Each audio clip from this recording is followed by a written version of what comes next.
The country as a whole seemed to be a vast volcanic desert of mountains, canyons, and mesas. And what it was ever made for, except to excite wonder and astonishment, is still a mystery to the passing traveler. Now that was written way back in 1866 by Civil War veteran J.F. Rusling, who took a trip across the Mojave Desert. His route would later become the historic Mojave Road and eventually turn into the Mojave Preserve. In this adventure, Dave, Jerry, and I set out to explore the Mojave Desert, the singing sand dunes, cinder cone volcanoes and lava flows, a large Joshua tree forest, and jagged peaks filled with Swiss cheese holes. They're all found within this 1.6 million acre park. The Mojave National Preserve is located in the Mojave Desert of San Bernardino County, California, between Los Angeles and Las Vegas, along Interstate 15 and Interstate 40. The preserve was established on October 31, 1994. With the passage of the California Desert Protection Act by U.S. Congress, it is a whopping 1,542,766 acres, making it the third largest unit of the national park system in the contiguous 48 states, which means the lower 48 not counting Alaska and Hawaii. Just the Joshua Tree Forest alone, covering Cima Dome and the adjacent Shadow Valley, is the largest and densest Joshua Tree forest anywhere in the world.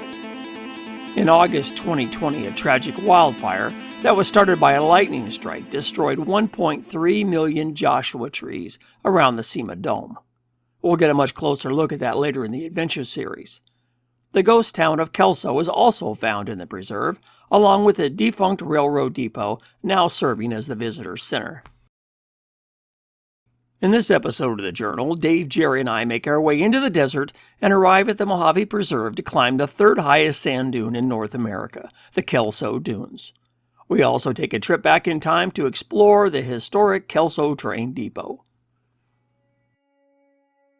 Kelso Dune covers 45 square miles and rises 650 feet above the desert floor, falling only shortly behind the Star Dune in the Great Sand Dunes National Park. Go figure. They have the tallest dunes in North America. Star Dune rises 750 feet from its base to the crest. Death Valley's Eureka Dunes are said to be the highest sand dunes in California, and they're only 30 feet higher than the Kelso Dunes at 650 feet. The Kelso Dunes are composed of 5 stacked sets of dunes, each set corresponding to a different period of climate change over the last 25,000 years. And you thought climate change was a new thing. About 2 to 5 million years ago, the Mojave River started flowing from the west to the east. Oddly enough, the river carried sediments all the way from the San Bernardino Mountains, mostly quartz and feldspar. It filled a huge lake called Lake Mannix, which was over 93 square miles, about 1/3 the size of Lake Mead. About 25,000 years ago or so, Lake Mannix was catastrophically drained, which formed Afton Canyon as the rushing water scoured the rock. The draining water formed Silver Lake just north of Baker and Soda Lake in the preserve, which were together one lake called Lake Mojave. As the land got drier and hotter, more and more sediment was exposed, and the winds blew the newly formed sediments here. Winter and summer bring predominant winds from different directions, so the shapes and patterns of individual dunes vary daily and seasonally, but the dune field as a whole is stable. On the Kelso Dunes, crests travel back and forth within a zone of about 30 to 40 feet wide, like sea waves. It just happens so slowly that most people don't notice. Another interesting fact is that the Kelso Dunes are only one of 7 known sand dune fields in North America that produce a booming sound. Since the sand traveled 35 miles to get to Kelso Dunes, the individual grains are extremely well-rounded and smooth. For dunes to boom, smooth and uniform grains are required. The sand must also be dry. Now, we were lucky enough that we heard them booming while plunge stepping down the steep face on our return to the Jeep. All right, well, now that you know all about the Mojave Preserve and the Kelso Dunes, let's head on out to the desert. Our first stop is going to be the train station McDonald's in Barstow, California, and then we'll head out east on Interstate 40 where we make one more stop to top off our gas tanks before heading into the preserve. Well, we pulled over in Ludlow to get some gas, just to top off, because I'm a little nervous about driving through the Mojave Desert with not enough gas. There's no gas stations. Once we get another few miles down the road, there's going to be no place to fill up. So I put in 3.1 gallons, and it was $17.50. It's $5.50 a gallon here in Ludlow. If you go a little further up in Essex, it's $6.50 a gallon. So anyway, so we're taking this little stop here, making a potty break, and then a few minutes we'll be getting off the road, Kelso Road, and heading into the desert. All right, Mojave National Preserve, Kelso Depot, Kelso Road exit. It's coming up here any second. We're going to be getting off the freeway. We're on the eastbound 40, which is the road between Barstow and Needles. We're going to be getting off here at Kelso Road. And I just talked to Jerry on the radio, on the ham radio. He said it's 18 miles from here to the trailhead for the Kelso Dunes. That's where we're going to be going. Nobody this way. I think it's closed.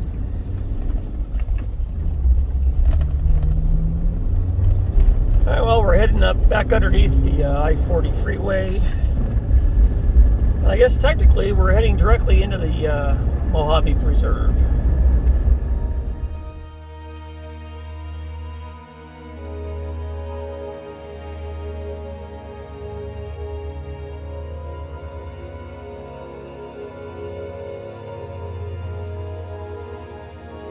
Well, good morning and welcome back to another edition of the Journal. We're at the Kelso Dunes trailhead here in the Mojave Preserve, and we're going to be taking a short hike up to the top of the Kelso Dunes. It's about 600 feet in elevation. It's only a few miles round trip, and it's a nice cool day here, about 10 in the morning at the Mojave Preserve.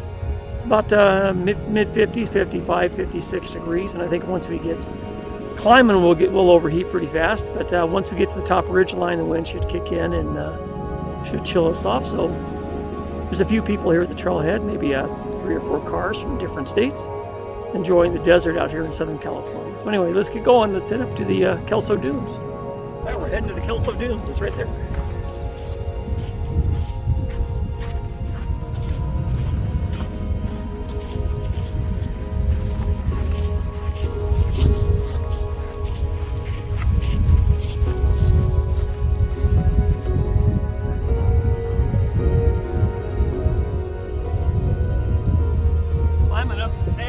Harder than it looks.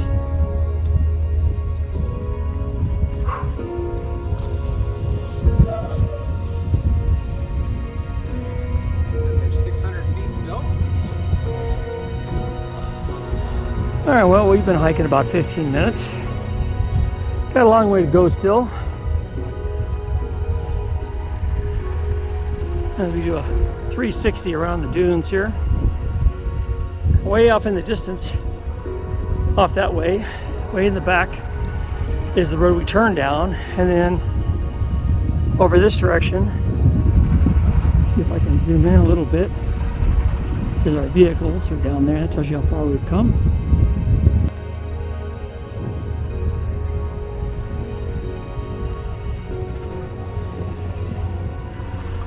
Well, it's a little harder than we thought. The good thing is we can walk in the footsteps of those people, which helps a little. But we're still puffing pretty good up here, or getting there.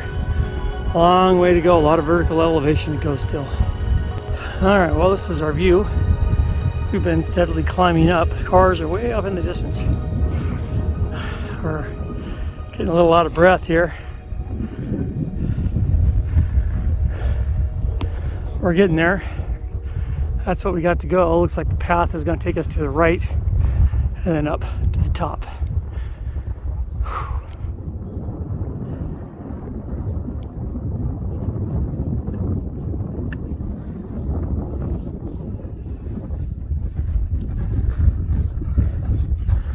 Yowza. A little harder than we thought, huh, Dave? Oh, yeah. Holy cow, it doesn't look like it's going to get any easier. We still got that to go. 590 feet. There's a path off to the right. It looks like it's going to take us up there. We're going to follow it, follow the kids.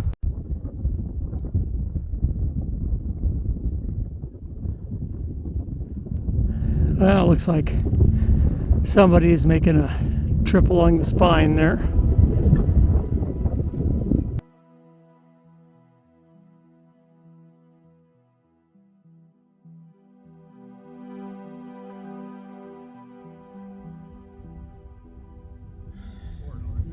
Yeah, no doubt.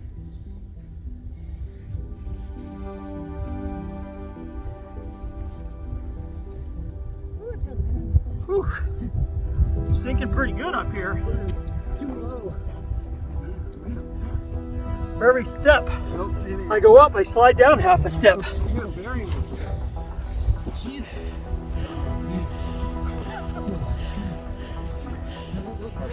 All right, well, we climbed up this steep section. That was tough, man. All out of breath. We had this final ridge to get to the summit up there, top Kelso Dunes. It's a young family. They made it up there taking a break. We got tremendous views from this ridge line, looking north toward Baker. Complete 360 of the whole Mojave Preserve. Way off in the distance is Kelso Depot. And some tremendous sand dunes in the distance. It's 45 square miles.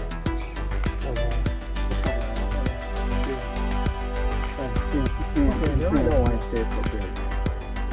Square miles. Yeah. That's miles. Right.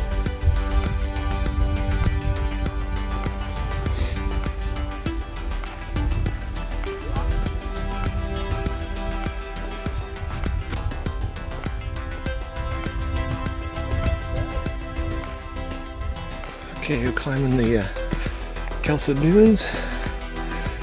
Started way back there at the cars. Came up this part right here is really hard, steep. Your feet are sinking all the time. But you know, it's sand, so we're working this ridge now. And the summit is pretty obvious.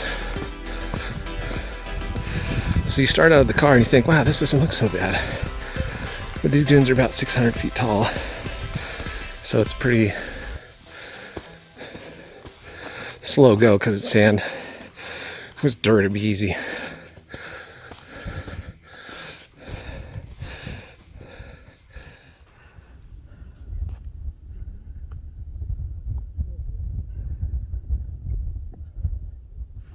Well, we're making it up. Jerry and Dave are already ahead of me there. They've already been at the top of the Kelso Dunes. I'm working my way up to the summit.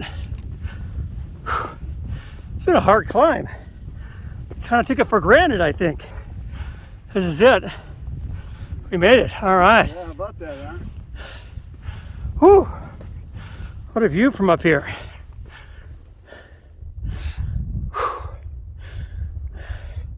There's a jet up there leaving a big vapor trail. Now, the fun part is going to be getting down. I'm going to take a tunnel all the way down. And you guys call the airlift hospital Yeah, where's the tram? for me. And Whew. lift me out. But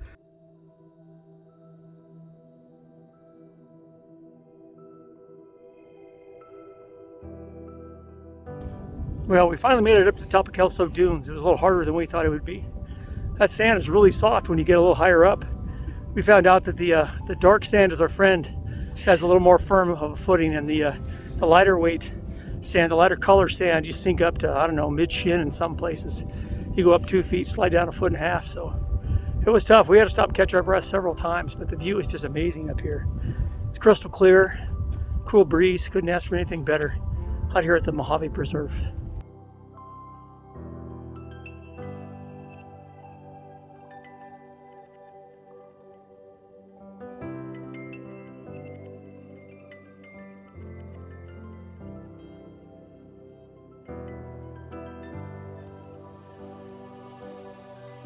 All right, well, we're working our way down the slope now.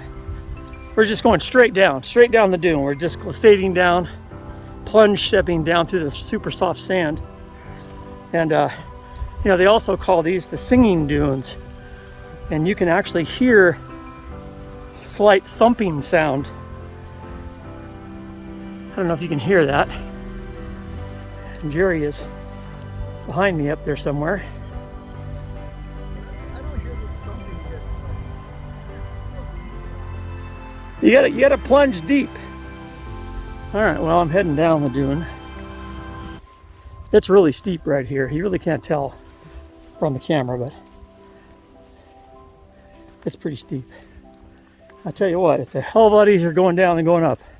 That is weird. You hear it? Oh yeah, I heard it move.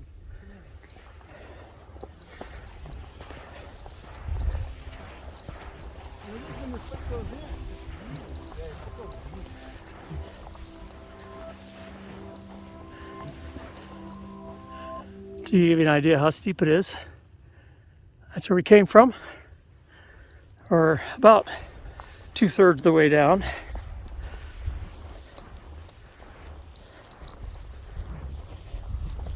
And we're gonna have lots of sand to take out of our boots. That's for sure.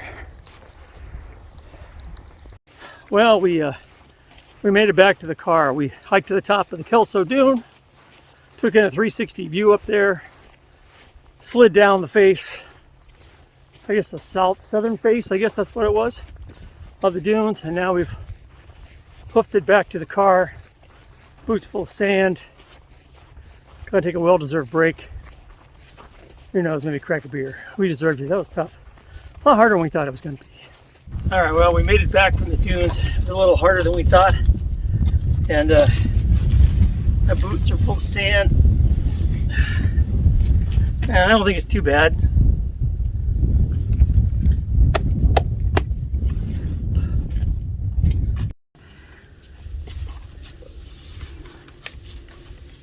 I almost got a cramp too. Got Oh, this looks like a lot. Maybe not as much.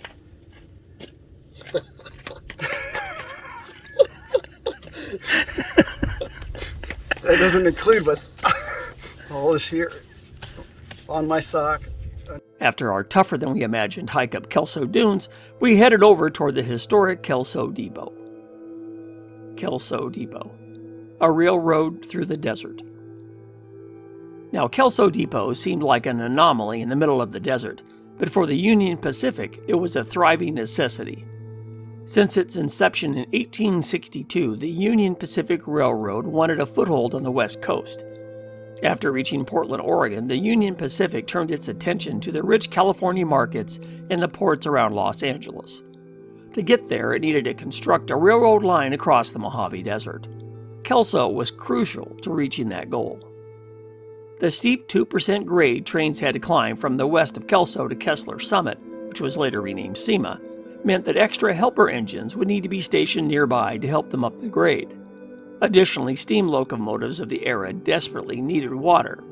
Kelso was perfectly situated to fill both roles, since it was located near the bottom of the 2,000-foot grade and had a reliable water source from a nearby spring in the Providence Mountains. The first depot at Kelso opened in 1905, followed a few months later by a post office, an engine house, and an eating house they called the Beanery, to serve both railroad employees and passengers on the trains without dining cars. The town grew over time as more employees were needed and more of their families moved into the Mojave Desert to join them. Civil engineers working for the railroad in Los Angeles drew up plans for the Kelso Clubhouse and Restaurant in 1923. The building, which would include a conductor's room, a telegraph office, baggage room, dormitory-style rooms for staff, boarding rooms for railroad crewmen, a billiard room, a library, and a locker room. The depot function ended in 1962, although the restaurant and the boarding rooms were still in use. The advancement of diesel technology led to fewer and fewer crew members needing to eat or stay overnight. So in 1985, the Union Pacific decided to close the Kelso Depot entirely. We made a quick stop to see the Kelso Depot and reminisce about what railroad life was like back then. Well, we finally left the Kelso Dunes and now we're at the Kelso Depot out here. This is a major railway intersection out here in the Mojave Preserve. And unfortunately, the Kelso Depot is closed. Normally there's a really nice visitor center ran by the National Park Service, and they actually have a little small restaurant, a little cafeteria called the Beanery that's inside.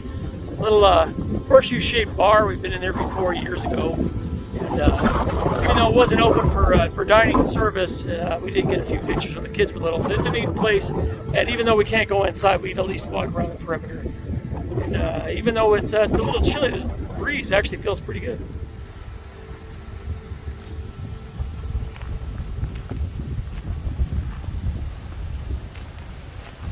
Now, the Kelso Depot today looks like a ghost town.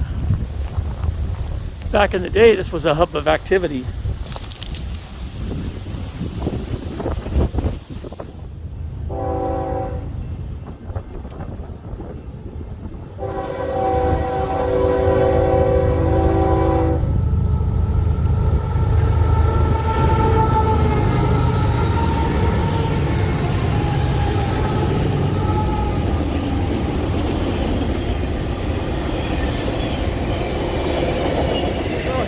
Kelso Depot, just in time to see the train.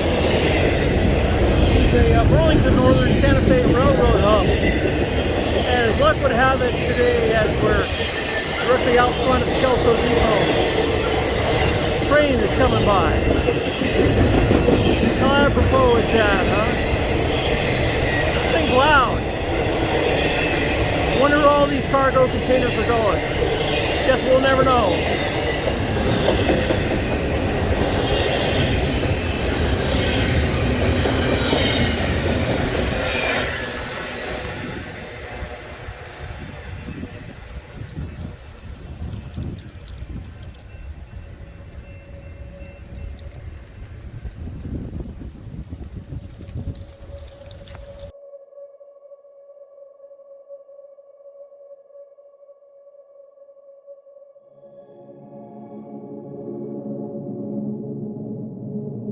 It was getting late and we had a long way to go to get to our camp location, so we said goodbye to the historic Kelso Depot and headed out along the Mojave Road and 9 miles of jarring washboard road to get to the Hole in the Wall Campground, our cold and windy campsite.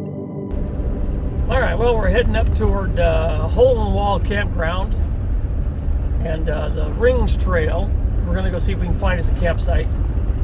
And hopefully we'll find something fairly close to the trailhead. We noticed when we made the turn, when we got out of the car, it was significantly cooler here. And we also noticed a lot of Joshua trees. Earlier, farther down the road, there were no Joshua trees at all, and now there's a bunch of them. So you can tell it's a little higher elevation here. As we're heading down the road, it looks like the pavement's coming to an end.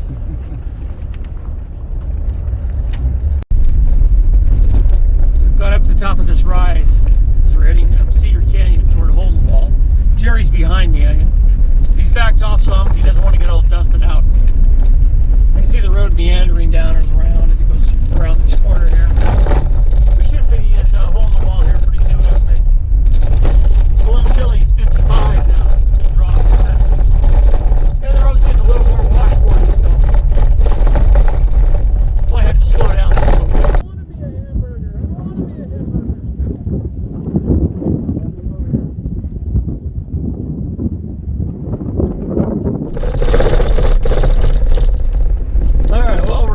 Sign here, it says campground to the right.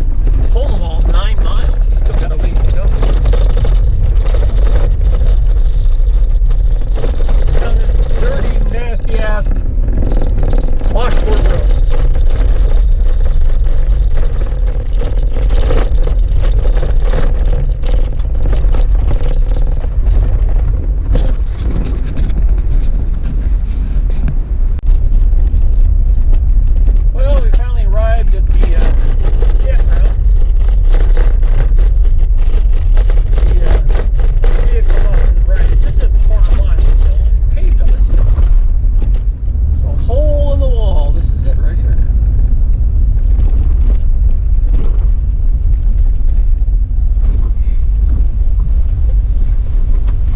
Back in that canyon is the Rings Trail, which is where we're going to be going either tonight or tomorrow morning. We haven't decided yet. We're going to go check out the campground situation and see if we can find us a decent spot.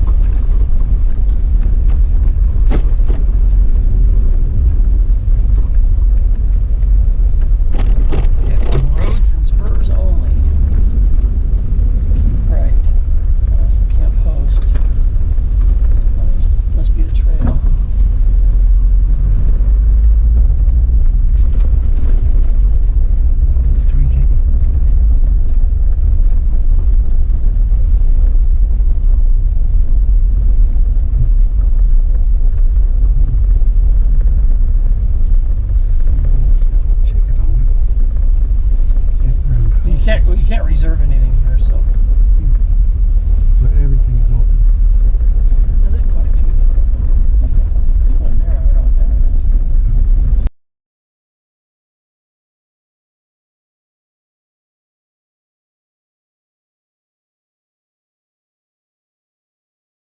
Well, we finally made it out here to the Wall Campground, which is a little farther than we thought it was in the Mojave Preserve. It was once we got to Kelso Depot and past the dunes and made the turn up here, it was a good 10-mile ride down kind of a washboard road.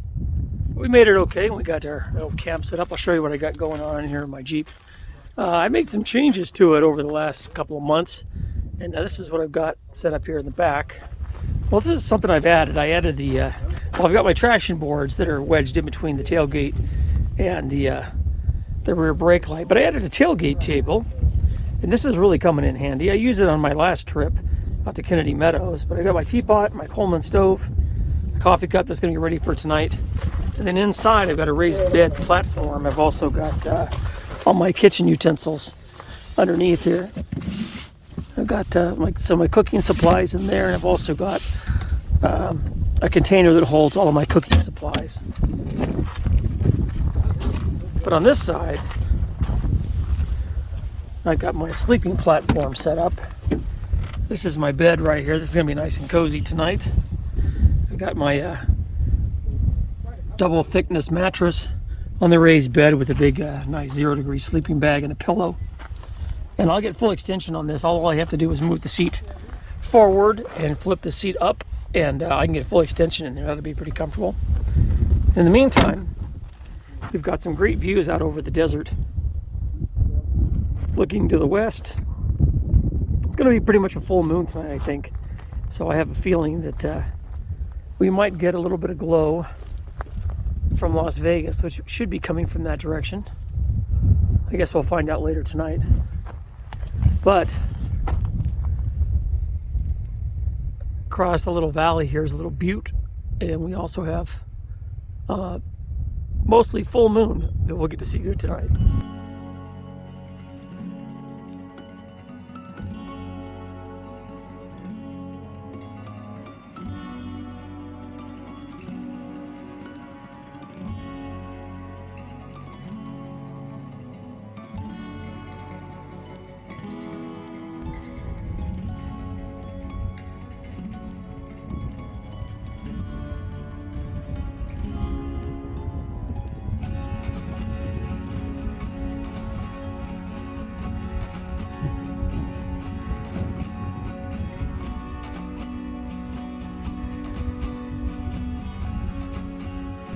Well, it's getting close to dark. It's 5 o'clock straight up, so it's pretty chilly out here. It's only probably upper 40s, low 50s, but the wind's blowing right at us, and it's kind of, thank God I have a little windscreen here, plus the tailgate's kind of preventing a lot of the heat from, you know, leaving and heading that way. So I'm gonna, this is probably pretty hot by now. I'm gonna go ahead and start cooking my stir fry. Today I've got Trader Joe's chicken fried rice. So that'll be pretty good.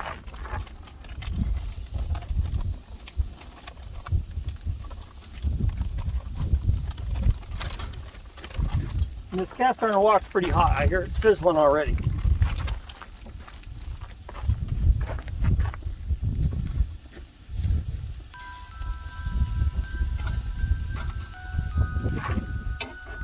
Well, that'll do it for this edition of the Journal, part 1 of our epic adventure into the Mojave Preserve, our summit of Kelso Dunes and the historic Kelso Depot. Stay tuned for part 2 of our video series in the Mojave Desert, our scenic hike through Banshee Canyon, and our exciting climb up the Rings Trail. That'll all be coming up next. If you have any questions or comments about this or any other edition of the Journal, feel free to leave me a note in the comment section below. Also, be sure to click and subscribe and send a link to your friends so they'll be aware that the channel is out there and they can get additional information as needed. Well, thanks for watching, and I'll catch you next time in another edition of the Hiking Journal. Take care. Bye-bye.